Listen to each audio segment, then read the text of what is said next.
फुरसे म्हणजे जे 4 जाती आहेत, नाग, मण्यार, फुरसे. 1 नंबरला मण्यार येते, 2 नंबरला गोनस, 3 नंबरला नाग आणि 4 नंबरला चौथा नंबर आहे. नेमका काय करतो, कशासाठी हल्ला करतो हे एकंदरीत माहिती आहे. आणि साप पकडायचा कसा याचे अनेक व्हिडिओ आणि प्रात्यक्षिकं बघितलेली आहेत. तर त्यामुळे हा जो काल सापडलेला तो फुरसे जातीचा होता आणि तो जास्तीत जास्त 1 ते 1.5 फूट इतकाच लांब असतो. मागे सिगल्स होते ते पाहण्यासाठी आलो होतो. काही थोडे छोटे पक्षी होते ते पाहिले. हा समुद्र किनारा पाहिला, काल सूर्यास्त पाहिला. आता या कोकणातल्या आठवणी घेऊन आता मुंबईला परत चाललो.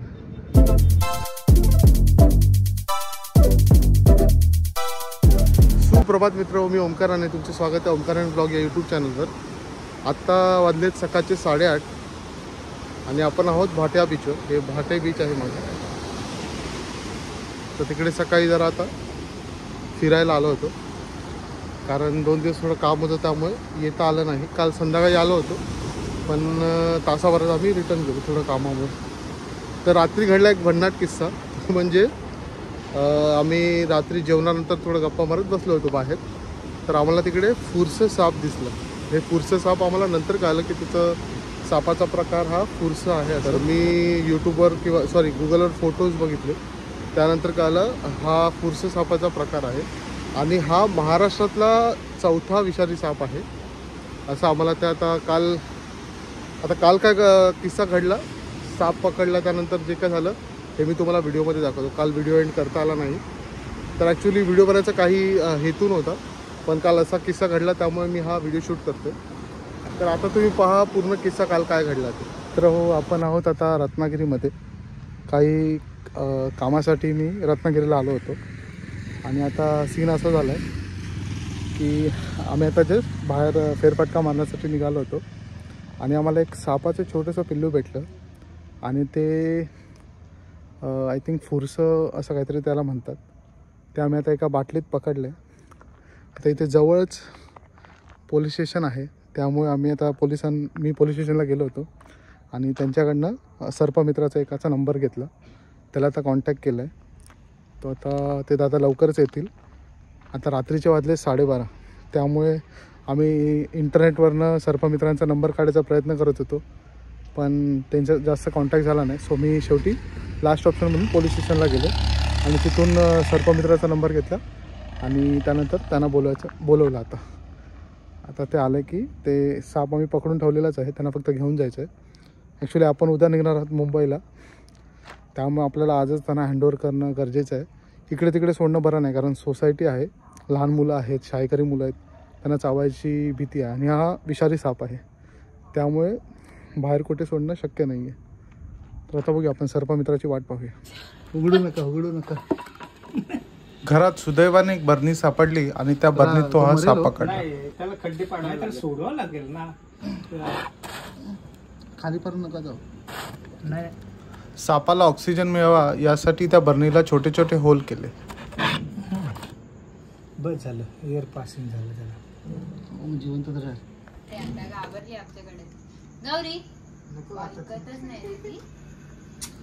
कशाला एक्साइटेड एवढे तू? रोजची घरात वावरणारी गौरी नावाची कुत्री आता सापाच्या भीतीमुळे घरात यायला तयारच नव्हती. थोड्याच वेळात गावातले सर्पमित्र आले. फुरसे म्हणजे जे 4 जाती आहेत, नाग, मण्यार, फुरसे. 1 नंबरला मण्यार येते, 2 नंबरला गोनस, 3 नंबरला नाग आणि 4 नंबरला चौथा नंबर येतो. अच्छा, नाग हा पहिल्या नंबर येतो. नाही, मण्यार येतं, जो पातळ असतो तो ब्लॅक कलर असतो. अच्छा, व्हाईट पट्टी असते. आणि हा एक्झॅक्टली कुठे सापडतो? हा काटलावरती सापडतो. काटला म्हणजे आपलं कातूल भाग असतो ना, त्याच्यावरती सापडतो. अच्छा, हा पिल्लू आहे पण नाही एवढे ह्याच जातीचे, एवढाच येतो. हा माणसाला मारू शकतो का आरामात? अच्छा, म्हणजे हा विषारी आहे. हो, म्हणजे चावला असता तर माणूस मेला असता. नाही एवढा ना मरत असतो, ह्याच्यावरती आहेत उपचार. अच्छा, राहणार. मण्यावरती नाही, मण्यावर चावलेले समजत नसतं. अच्छा, समजत नाही. हो, हा एवढाच असतो का? हा एवढाच असतो, थोडा मोठा होतो. ते असं आहे का की म्हणजे एक सापडला तर अजून पण असते? नाही, म्हणजे ते हा एकच येतो. इथेच होता तो, समोरच होता. मरणार नाही ना? आम्ही थोडेच खड्डे पाडले. नाही, चालेल ना? बस झालं तो. चालेल, थँक्यू दादा आलात. रात्रीचा उशीर झालेला असताना देखील हे गावातले सर्पमित्र त्वरित घराजवळ आले आणि ते सापाला घेऊन गेले. चला दादा, थँक्यू. तर तो जो साप पकडला, काल आमच्यासोबत जे सर होते ना, त्यांनी तो पकडला आहे. त्यांना थोडं माहिती होतं कसं पकडावं साप वगैरे. घरात लकीली एक बरणी भेटली ज्यात तो पकडता आला.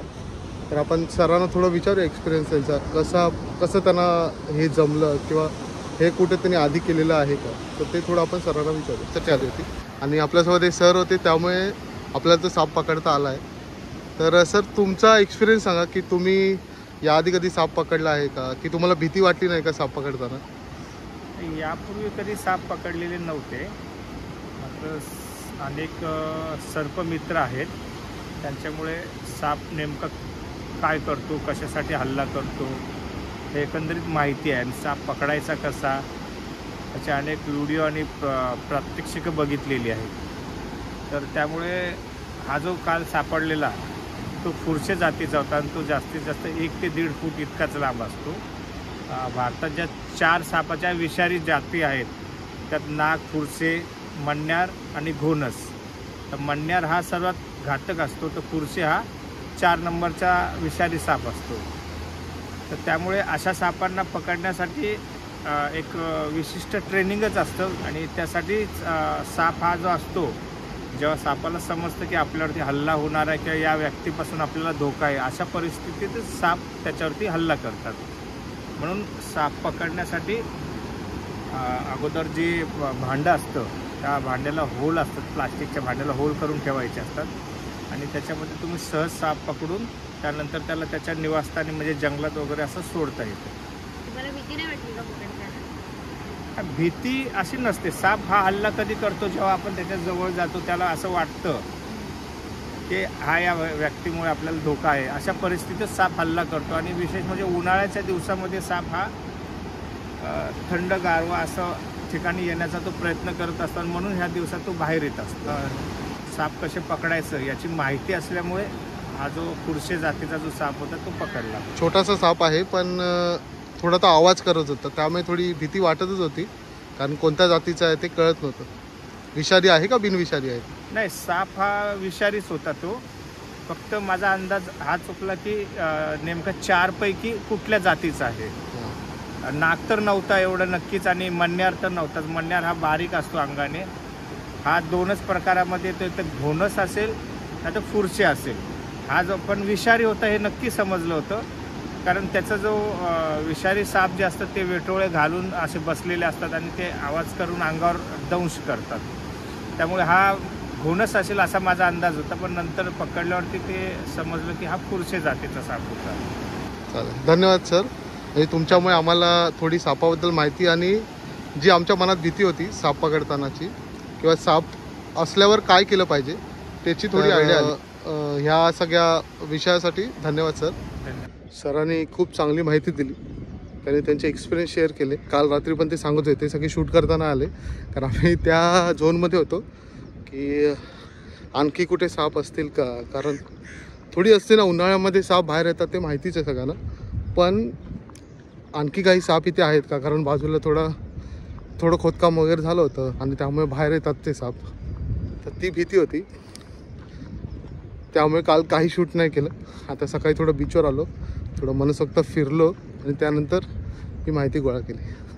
आता समोर ना एक मासेमारी करणारे आहेत, ते आय थिंक रापण टाकण्यासाठी चालले आहेत. आता ते कसे टाकतात ते पाहूया आपण.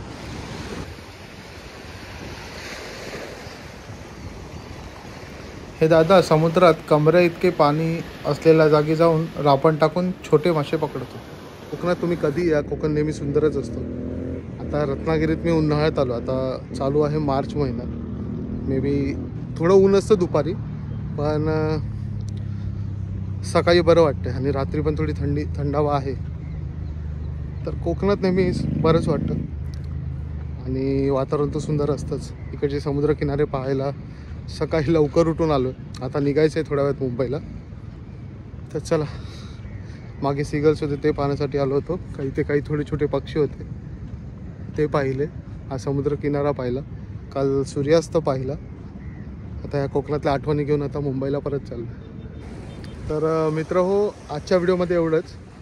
तर मुंबईकर जे कोकणात येत आहेत उन्हाळ्यात किंवा ज्या काही टायमामध्ये येत आहेत, तर असे जे साप असतात किंवा जे काय प्राणी आहेत ज्यांच्या तर आपल्याला माहिती नाही, तर थोडं सांभाळून, जर आपल्याला काही आयडिया नसेल तर सापाला कसं पकडावं काय आहे, तर त्यांच्या जवळसुद्धा जाऊ नका.